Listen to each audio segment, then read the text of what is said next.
IVF है क्या? IVF का मतलब समझे तो इन विट्रो फर्टिलाइजेशन। सभी का एक ही सवाल होता है कि सर हमें कैसे भी चाहिए बच्चा चाहिए, कैसे भी चाहिए। हम लोगों को मैं काफी परेशान हो गए हैं, या फिर हम शादी को 8-10 साल हो गए, हमें तो सिर्फ बच्चा चाहिए। तो क्या आईवीएफ ही डिक्लेयर करता है कि बेबी बॉय ही देगा, ऐसा कुछ है? आईवीएफ पेनफुल होता है? नहीं, आईवीएफ पेनफुल नहीं होता। आईवीएफ सिर्फ महिलाओं से संबंधित नहीं है? नहीं, बिल्कुल नहीं। आदमियों से भी बराबर से संबंधित, मतलब 50% अगर हम महिला को इसका जिम्मेदार कहें तो 50% हमारे पुरुष भी जिम्मेदार है। निसंतानता का दोनों पे आता है कि अगर निसंतान है तो।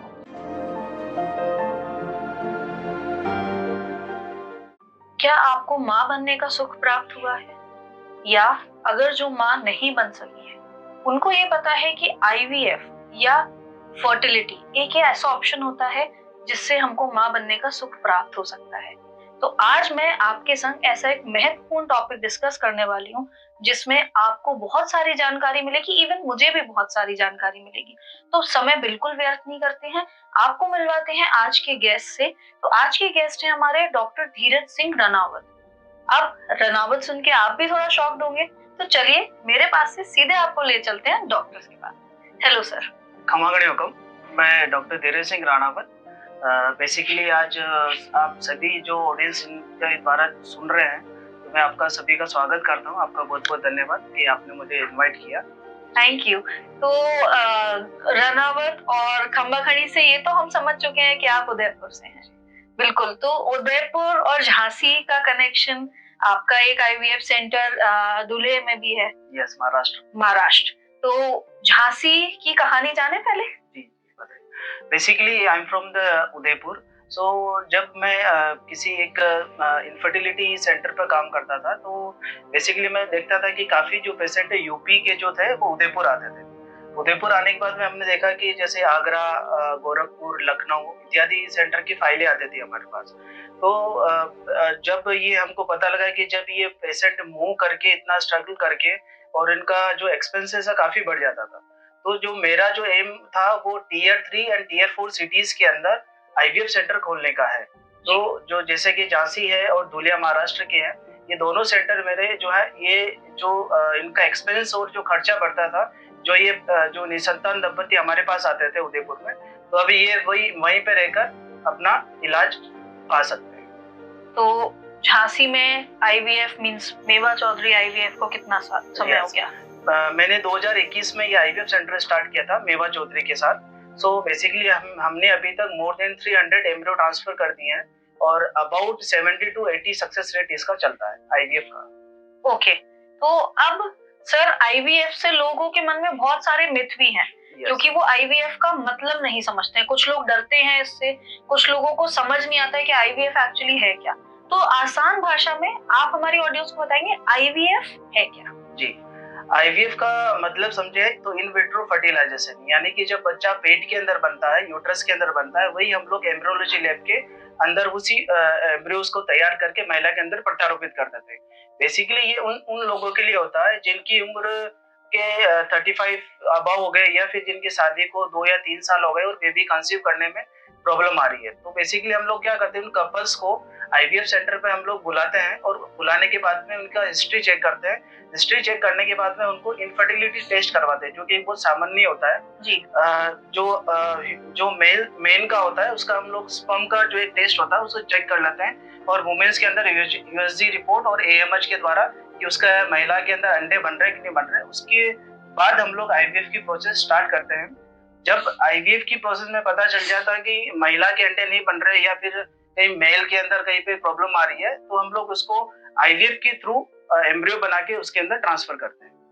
मतलब आईवीएफ सिंपल एक प्रोसीजर है कि जिसमें हम एग्स ट्रांसफर करते हैं और नॉर्मल प्रोसीजर से प्रेग्नेंट होते हैं। तो इसका सक्सेस रेट आपने बता ही दिया 70 to 80%। यस। अभी तक आईवीएफ मींस हमारे मेवा चौधरी हॉस्पिटल से कितने सक्सेसफुल पेरेंट्स हैप्पी होके गए हैं? नहीं, अभी तक हमने मोर देन 300 एम्ब्रियो ट्रांसफर किए हैं। उसमें से अलाउड 210 यानी 210 कपल्स जो हैं उनके घर के अंदर किलकारिया या नन्हे कदमों की आहट हमने सुनाई है कपल्स को। बिल्कुल, तो ये बहुत ही अच्छी बात है, और ये एक उन पेरेंट्स के लिए खास तौर से है जो पेरेंट ही नहीं बन पाते हैं, तो उनके लिए एक ये बहुत इंफॉर्मेटिव बात रहेगी। अगर ये हमारे एपिसोड देखेंगे तो शायद ही उनको पता चले कि आईवीएफ एक ऐसा प्रोसेस है जिससे वो बेबी या अपने घर में किलकारी की आवाज सुन सकते। बेसिकली क्या होता है कि जैसे मैंने 2021 में स्टार्ट किया था आईवीएफ सेंटर, तो बुंदेलखंड का जो एरिया है, छतरपुर, टीकमगढ़, ललितपुर और झांसी, राठ, तो जब ये पेशेंट आते हैं तो बेसिकली क्या होता है कि जो पुरुष लोग जो होते हैं वो बैकएंड पे होते हैं और महिलाएं आगे हमें आगे फ्रंट पर बताती है कि सर ये मेरी प्रॉब्लम है, ये हस्बैंड हमारे साथ में नहीं है।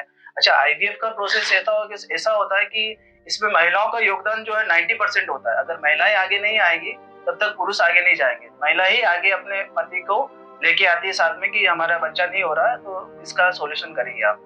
तो मैं इन बुंदेलखंड जो भी मेरी आवाज जहां तक भी पहुंच रही है, मेरी खास करके रिक्वेस्ट है उन महिलाओं को जिनकी शादी को 1 या 2 साल हो गए हैं और वो कंसीव नहीं कर पा रहे हैं किसी कारणवश। जैसे कि आपने रामायण देखी होगी, रामायण के अंदर क्या होता है कि हनुमान जी जब लक्ष्मण मूर्छित हो गए बाण से, तो हनुमान जी एक औषधि लेने के लिए जाते हैं और औषधि से उनका इलाज संभव होता है। तो महिला ये चीज को समझे कि किसी बाबाओं के चक्कर में ना पड़े कि बाबा ही उनको बच्चा दे देगा ये उनके, क्योंकि हमारे पास जब भी पेशेंट आता है तो काफी घूम फिर कर आता है कि हम लोग उस बाबा में गए, उस मंदिर में गए कि जो चीजें साइंस से पॉसिबल है वो चीज साइंस से ही होगी जी। तो आप लोग एक बार आईवीएफ सेंटर पर विजिट करें, उनकी सक्सेस रेट भी देखें और जो पहले कपल्स हुए हैं उनसे भी आप बात कर सकते हैं कि कैसा क्या तो एक ट्रस्ट बिल्ड होगा आपका। यस। आप जैसे बुंदेलखंड क्या सर, एक फैमिली में बहुत अभी भी एक प्रेशर है कि बेबी बॉय होना चाहिए, तो क्या आईवीएफ ये डिक्लेयर करता है कि बेबी बॉय ही देगा, ऐसा कुछ है? नहीं, एक्चुअली आते हैं पेशेंट काफी हमारे पास में कि हमें 2 लड़कियां हैं या फिर 1 लड़की है। तो एक चीज ये बात बताना चाहता हूँ कि हमारे हिंदू शास्त्र के अंदर संतान का होना जरूरी है जी। वो लड़का हो या लड़की ये डिपेंड्स नहीं करता, लेकिन कुछ ख्यालात ऐसे होते हैं, कुछ परिवार की जिम्मेदारी होती है कि हमें लड़का चाहिए या कुछ चाहिए। तो एक आईवीएफ में अगर आप ये सोच रहे हैं कि लड़का करने आईवीएफ हम लोग तभी कराएंगे जब लड़का होगा, तो ये नहीं है। जैसे नेचुरल प्रेगनेंसी में होती है ये लड़का है या लड़की, तो ये उसी तरह आईवीएफ में हम लोग जब भ्रूण प्रत्यारोपित करते हैं हमें पता नहीं होता कि लड़का है या लड़की है, तो एक नेचुरल प्रोसेस के थ्रू होता है। तो मतलब ये हमारे ऊपर डिपेंड नहीं होता कि क्या होगा। नहीं, आईवीएफ में लड़का होने का ऐसा कुछ नहीं है, 50-50% चांस होते हैं। हाँ, क्योंकि लोगों को लगता है कि चलो अगर लड़कियां हैं तो आईवीएफ से हम लड़के का ट्राई करते हैं, बट ऐसा नहीं होता है। एक क्वेश्चन सर, आईवीएफ पेनफुल होता है? नहीं, आईवीएफ पेनफुल नहीं होता है। बेसिकली क्या होता है कि जब महिलाओं के जब अंडे जब बन रहे होते हैं तो उसमें हम लोग 10 से 12 दिन तक एक सुई के द्वारा एक पेट के अंदर इंजेक्शन लगाते हैं, अंडा बनाने वाला हार्मोन्स होता है बेसिकली।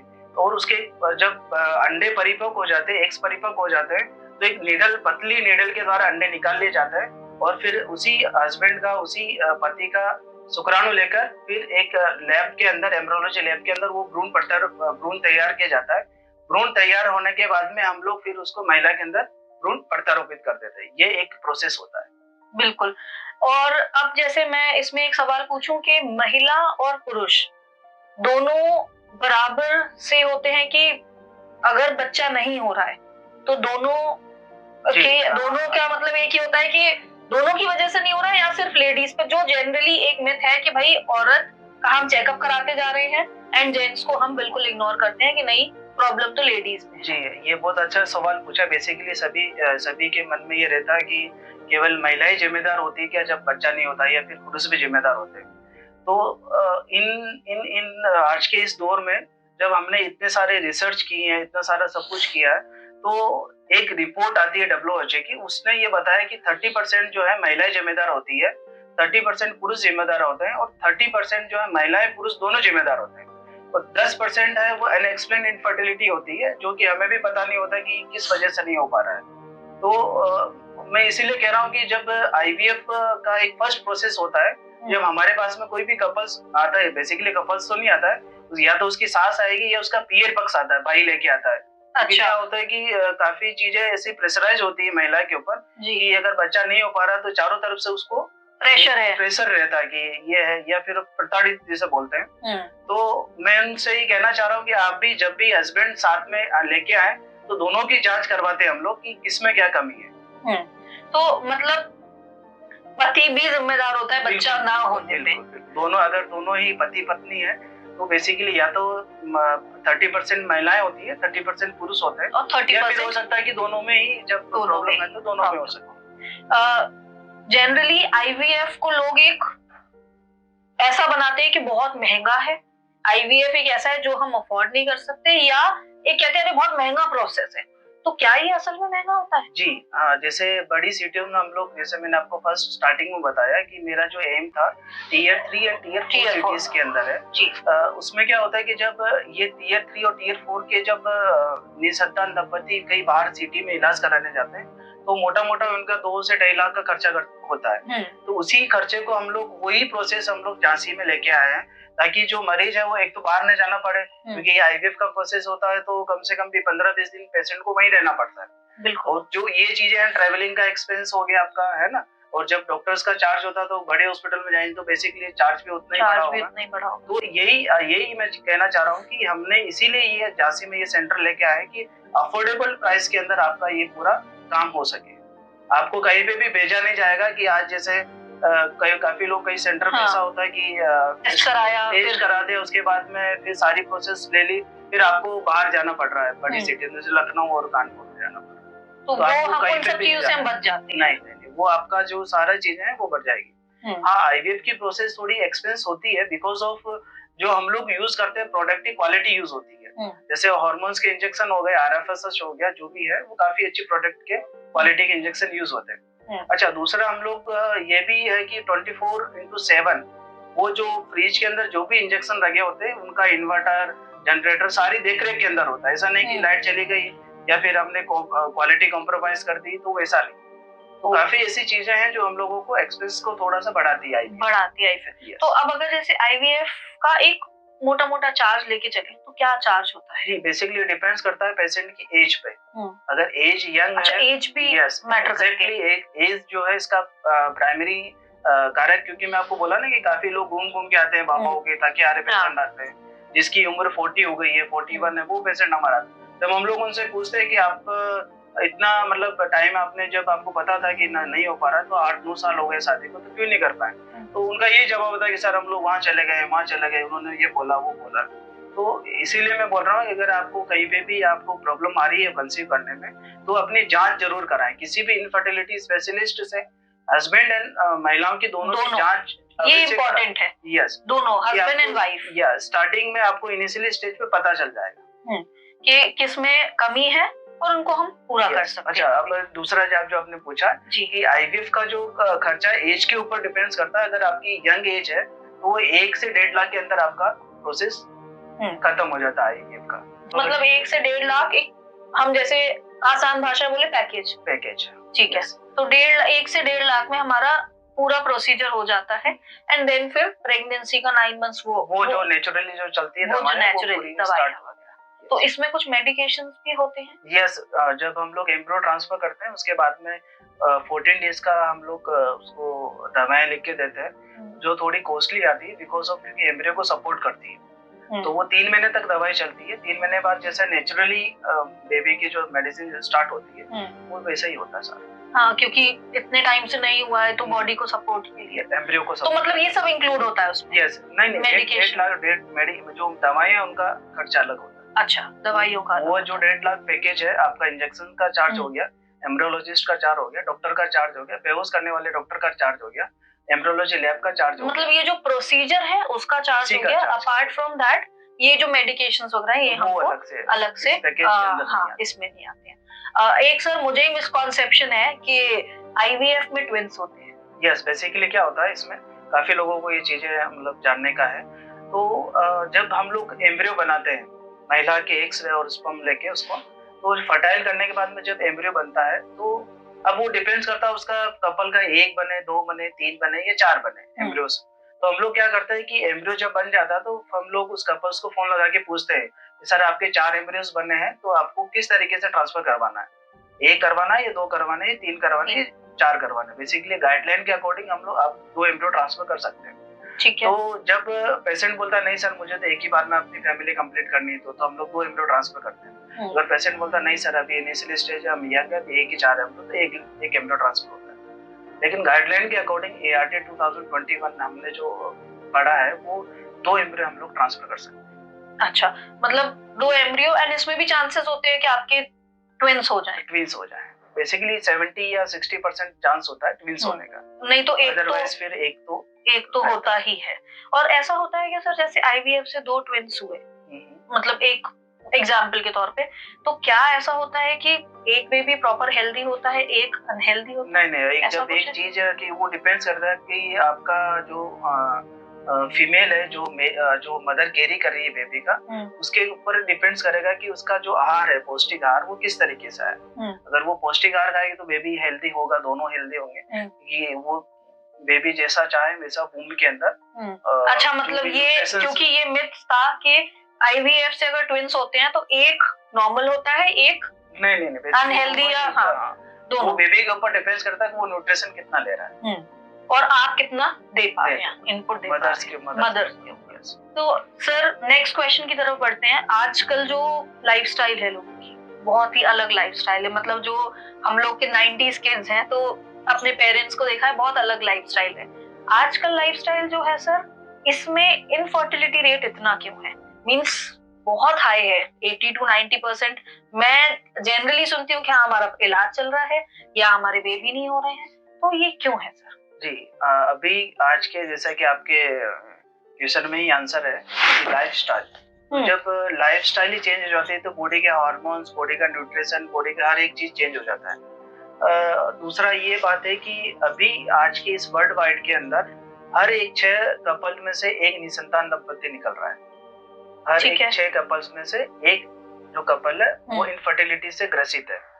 तो इसीलिए मैं आपको बोल रहा था कि यंग एज में अगर आप नहीं कंसीव कर पा रहे हैं, किसी भी कारण से प्रॉब्लम हो रही है, तो आप एक इनफर्टिलिटी डॉक्टर से अवश्य मिले। जरूरी नहीं कि आप उसी का ट्रीटमेंट करें IVF। हो सकता है आपका IVF कराने की जरूरत न पड़े, इसके अलावा भी 2-4 नेचुरली आपकी दवाई से ठीक हो जाए। या फिर IUI एक छोटा सा प्रोसेस होता है, IUI के द्वारा आप हो जाए। तो एक बार वो इनफर्टिलिटी डॉक्टर से अवश्य मिले, जाकर पूछे कि क्या प्रॉब्लम आ रही है। अच्छा, दूसरा है कि जैसे लाइफस्टाइल जो मैं आपको बता रहा था कि आज के इस दौर में जैसे अभी चल गया, मोबाइल हो गया है ना, लैपटॉप हो गया, ये लोग क्या करते हैं कि जब वर्किंग होता है 8-9 आवर्स का वर्किंग करते हैं, तो काफी लोग क्या लैपटॉप को ऊपर रख के करते हैं। तो उसकी जो वाइब्रेशंस होती है, ये जो है मैं उन पुरुषों को कहना चाह रहा हूँ जो 8 to 9 आवर्स नाइट ड्यूटी करते हैं या फिर लैपटॉप के ऊपर वर्किंग करते हैं। आप लोग क्या करें कि कुछ ऐसा या तो उनसे डिस्टेंस मेंटेन करें, या फिर मोबाइल्स को, जैसे हम लोग मोबाइल यूज करते हैं तो मोबाइल्स को हमें पॉकेट में नहीं रखना है, ये ना तो ऊपर रखना है ना अपनी पॉकेट पर रखना है। मोबाइल्स को आप सबसे अच्छा है कि आप हैंड्स के अंदर, मतलब हाथ के अंदर कैरी करें। उससे क्या होगा कि आपके जो रेडिएशंस जो निकलती है वो कहीं ना कहीं आपके स्पर्म को, यानी कि शुक्राणु को डैमेज करती है। और महिलाओं से मैं खासकर निवेदन करना चाह रहा हूँ कि महिलाएं अपने जो है जो पौष्टिक तत्व जो भी है, जैसे विटामिन हो गए है ना, और जो प्रोटीन्स हो गए, ये भरपूर चीजें खाएं। क्योंकि क्या होता है कि आजकल महिलाओं के अंदर PCOD के केसेस काफी देखने को बहुत ज्यादा। और जब महिलाओं के जब पीरियड्स होते हैं काफी स्ट्रॉन्ग होते हैं, मतलब किसी में पेन ज्यादा होता है, किसी में नॉर्मल होता है, तो ये बॉडी का हार्मोन्स जो है वो काफी इम्पैक्ट करता है इसके ऊपर। तो आप लोग पौष्टिक आहार लें, संतुलित आहार लें और दिनचर्या एक अपनी फिक्स करें। तो सुना आपने, ये एग्जैक्टली मेन के लिए है, पुरुषों के लिए है कि अगर आप निसंतान हैं तो कहीं ना कहीं आप भी अपना चेकअप कराएं। और जो सर ने बोला कि लैपटॉप या किसी भी इलेक्ट्रॉनिक डिवाइस को अपने से दूर रखें। सर का कहना बेसिकली, अगर आप लैप्स पे लैपटॉप रखते हैं तो वो रेडिएशन से भी आपको शुक्राणु काउंट कम कराता है। तो ये एक बहुत अच्छा टॉपिक है जिसपे आप सोच सकते हैं, विचार कर सकते हैं, क्योंकि आज की लाइफस्टाइल सर एक्चुअली ऐसी है कि हम लोग वो अवॉइड भी नहीं कर पाते हैं, एंड हमको करना ही करना है, काम करना है। और दूसरा है कि आजकल दौड़ भाग की जिंदगी है, कोई मतलब मोटरसाइकिल पर अगर वर्किंग करता है, एक तो हमारे पास तो ऐसे केसेस आते हैं कि सर हम लोग 8 घंटे की मोटरसाइकिल पर ड्राइविंग करते हैं 8 घंटे, क्योंकि किसी का वो फील्ड वर्क रहता है तो बेसिकली वो कम करते हैं। तो उससे क्या होता है काफी, क्योंकि जो मेन का रहता है तो उससे आपके जो स्पर्म है उसकी काउंट मोटिलिटी डिक्रीज होगी, कहीं ना कहीं आपको इम्पेक्ट करेगा। और दूसरा है कि यहाँ बुंदेलखंड क्षेत्र के अंदर मैं देखता हूँ कि लोग ये गुटखा, तंबाकू का सबसे ज्यादा सेवन ज्यादा है। हाँ। और फिर वो लोग क्या करते हैं कि सर जैसे एक कपल्स हमारे पास में आए थे, तो उसके घर में सब कुछ नॉर्मल था और वो क्या कि मुझे बोलता है कि सर मेरे में तो कोई कमी नहीं है। मैंने बोला कि ठीक है, आपके ब्रदर की शादी हो गई? बोले हो गई। बोले वो भी तो गुटखा खाते, उनके भी बच्चे हो गए।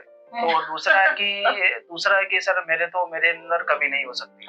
तो बेसिकली क्या होता है कि जब वो स्टार्टिंग एज होती है, तो स्टार्टिंग एज में जो गुटखा खाना स्टार्ट कर देता है, तो वो स्पर्म को डैमेज करने लग जाते हैं। ऐसा नहीं कि 10-15 दिन खाए और डैमेज हो गई, वो धीरे धीरे अपना इफेक्ट करना स्टार्ट करती है।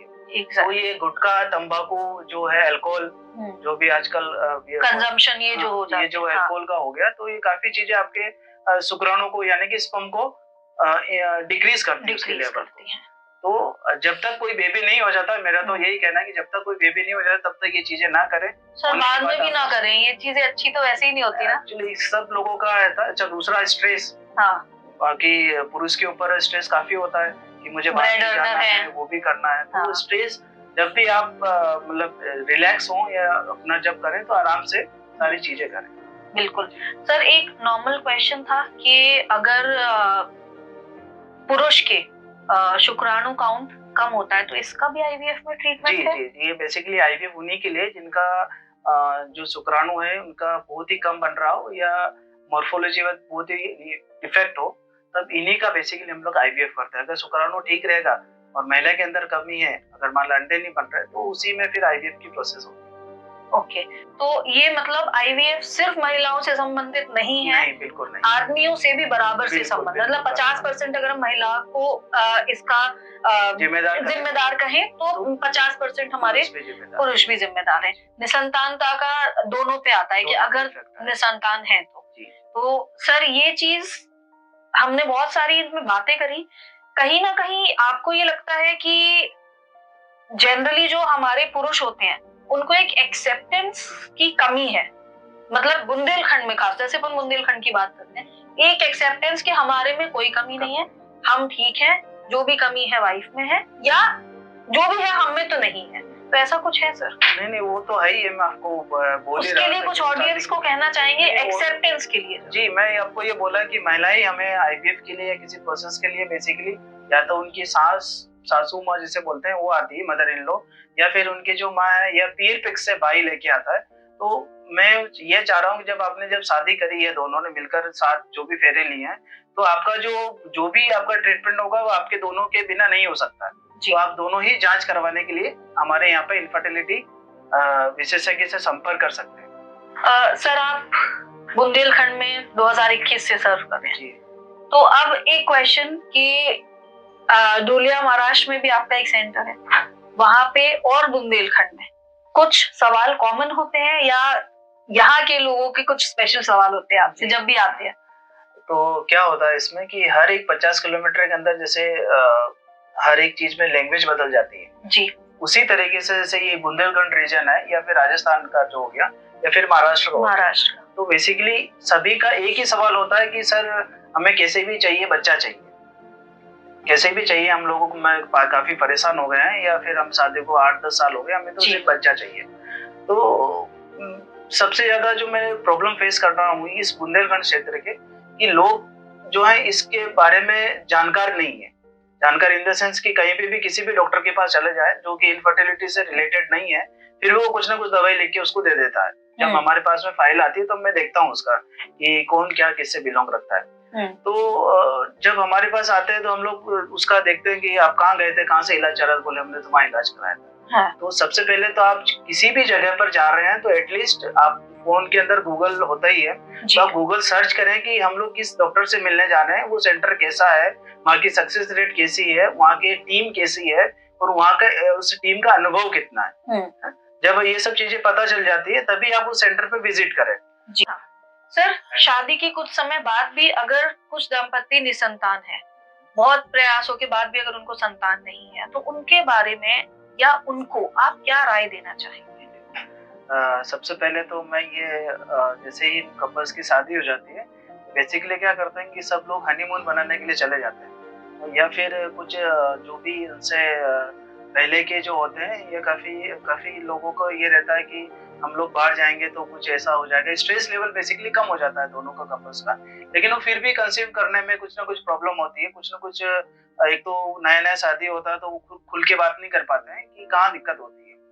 तो जो महिलाएं हैं जिसकी शादी हुई है, उस लड़की की जो मदर है और जो मदर इन लॉ है या उस जो फैमिली से जो भी परिवार है, तो उसी लड़की को पूछता है कि जब भी वो पीर में जाती है या कहीं बाहर समाज में जाती है तो अभी तक बच्चा क्यों नहीं हुआ या फिर अभी तक आप लोग मतलब क्यों कोशिश नहीं कर रहे हैं। लेकिन ये चीजें सिर्फ उसके पति को समझनी पड़ेगी कि जब मेरी जो पत्नी है जब बाहर जाएगी तो लोगों को अगर बच्चा नहीं हो रहा है हमारे हम दोनों का, तो फिर लोग समाज में क्या बोलेंगे।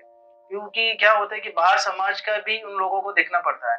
जैसे मेट्रो सिटी में तो नहीं होता कि पड़ोसी कौन है या किस तरीके से है, वो अपनी चीजें सब चीजें कर लेते हैं। लेकिन जिस जिस क्षेत्र में हम लोगों ने जिस क्षेत्र में हम लोग रहते हैं, तो समाज का काफी एक प्रभाव होता है। तो मैं ये चाह रहा हूँ कि जब भी किसी की शादी हो गई है, शादी होने के बाद में जब पत्नी और पत्नी में बच्चा करने में कहीं न कहीं दिक्कत आ रही है, तो वह जल्दी से जल्दी इनफर्टिलिटी स्पेशलिस्ट से या फिर स्त्री रोग विशेषज्ञ से जाकर परामर्श करें कि कहाँ दिक्कत आ रही है। आजकल मैं देखता हूँ कि मेट्रो सिटी के अंदर क्या होता है कि शादी से पहले ही जो है अपना टेस्ट करवाने चले जाते हैं जी। लोग कि जो मेरे जिस जिस आदमी के साथ शादी होने वाली है वो बेसिकली फिजिकली और मेंटली फिट है कि नहीं। और जो मतलब मैंने कई सिटीज में देखा है, जो मैं बाहर जाता हूँ जैसे बेंगलोर हो गया, चेन्नई हो गया, तो वो बिफोर मैरिज ही सारा सब कुछ अपना एक एग्जाम जो होता है वो अपना बॉडी का करवा लेते हैं। जी। तो इससे क्या होता है कि सारी चीजें पहले से पता हो जाती है। लेकिन हम जिस क्षेत्र में रह रहे हैं वो समाज का काफी बहुत बड़ा क्षेत्र है। तो मैं ये चाह रहा हूँ कि अगर आप अवेयरनेस नहीं कर पाए इस चीजों को लेके या फिर किसी देवताओं के चक्कर में रह गए या बाबाओं के चक्कर में रह गए, तो ये काफी कॉम्प्लिकेशन होता जाएगा बॉडी के साथ में, महिला की बॉडी के साथ में, पुरुषों के साथ में। कि जब एज बढ़ती है तो ये जो बॉडी पूरी एक मशीन है। जैसे हम लोग कोई गाड़ी नहीं खरीदते हैं, खरीदने के बाद 5 साल की वारंटी होती है, वारंटी होने के बाद में उसको सर्विस कराने की जब जरूरत पड़ती है सर्विस कराते हैं हम लोग। उसी तरीके से जो ह्यूमन बॉडी है उसको भी अगर एज के साथ में आप काफी करोगे कि हम लोग 40 साल में अच्छा। दूसरा ये भी मैंने देखा है कि जो मैरिड है काफी डिले होती है, डिले की पहले परिवार देखता है कि मेरा बच्चा अच्छे से सेटल हो जाए या फिर मेरी पत्नी अच्छे से ये हो जाए। तो उससे उस चक्कर में क्या होता है कि जो निसंतान यानी फर्टाइल जो डेज होते हैं वो निकल जाते हैं। वो निकलने के बाद में जब हमारे पास में काफी ऐसे केसेस भी आए जो जिसकी शादी को तुरंत 1 साल हो गए तो वो तुरंत आ गए हम लोगों को बिकॉज ऑफ द एजुकेशन और अवेयरनेस ऑफ फर्टिलिटी। तो उनका सक्सेस इतना अच्छे से होता है, हम लोग बोलते हैं कि 95% उनकी सक्सेस रेट चलती है बिलो 25। जिसकी शादी को 1 साल हो गए हैं और जिसकी उम्र 25 से कम है, उनका फर्टाइल डेज में हम लोग आईवीएफ करके 90% तक हम लोग श्योर हो जाते हैं सक्सेस हम लोग को। इसीलिए मैं बोल रहा हूँ आपको कि ज्यादा देर तक यानी कि जो उम्र का पड़ाव जो होता है 25 से लेकर 35 का, इनमें ये जो डेज होता है आप लोग मिलिए। मैं कह रहा हूँ कि शादी के 2 साल 3 साल 4 साल जैसे आपके शादी के ईयर बीतेंगे वैसे वैसे आपकी इनफर्टिलिटी बढ़ती जाएगी। जी, तो बहुत ही महत्वपूर्ण सवाल और इसका जवाब हो सकता है हमारी ऑडियंस जितनी भी कनेक्ट कर पाए ज्यादा से ज्यादा कनेक्ट करें और जल्द से जल्द IVF means fertility centre visit करके अपने ट्रीटमेंट्स शुरू करना। जी, आईवीएफ इन द सेंस मतलब जरूरी नहीं हर किसी कपल का आईवीएफ करेंगे हम लोग। पहले हम लोग ट्राई करेंगे एक मेडिसिन के द्वारा, मेडिसिन पे नहीं होगा तो एक छोटी प्रोसेस होती है आईवीएफ। उसके अंदर क्या होता है कि जब हस्बैंड और वाइफ का जब फर्टाइल डेज होते हैं या फिर जो कंसीव करने का जो डेज होते हैं वो मिस होता है, मतलब लोगों को पता नहीं होता कि कब क्या करना है, तब हम लोग क्या करते हैं आईयूआई के द्वारा हम लोग उसको कंसीव करवाते हैं। तो मतलब आईयूआई का जो सक्सेस रेट होता है वो 15 to 20% होता है, बहुत ही कम होता है। जब भी हमें स्पर्म यानी कि जो शुक्राणु वो मोटाइल मिले, हेल्दी मिले, तब तो वो आईयूआई का प्रोसेस हो जाता है बेसिकली। या फिर हम लोग देखते हैं कि शादी के 1 साल हो गए, यंग कपल है, तो हम लोगों को लग रहा है कि आईयूआई करना चाहिए, तो हम लोग आईयूआई के द्वारा भी कर सकते हैं। आईवीएफ एक लास्ट ऑप्शन है, लेकिन एक उम्र से पहले आईवीएफ बहुत अच्छा रहता है, एक उम्र के बाद आईवीएफ की सक्सेस रेट कम होती है। आपका एक सेंटर दूल्हे महाराष्ट्र में है, एक बुंदेलखंड में, दोनों बहुत अलग अलग शहर हैं।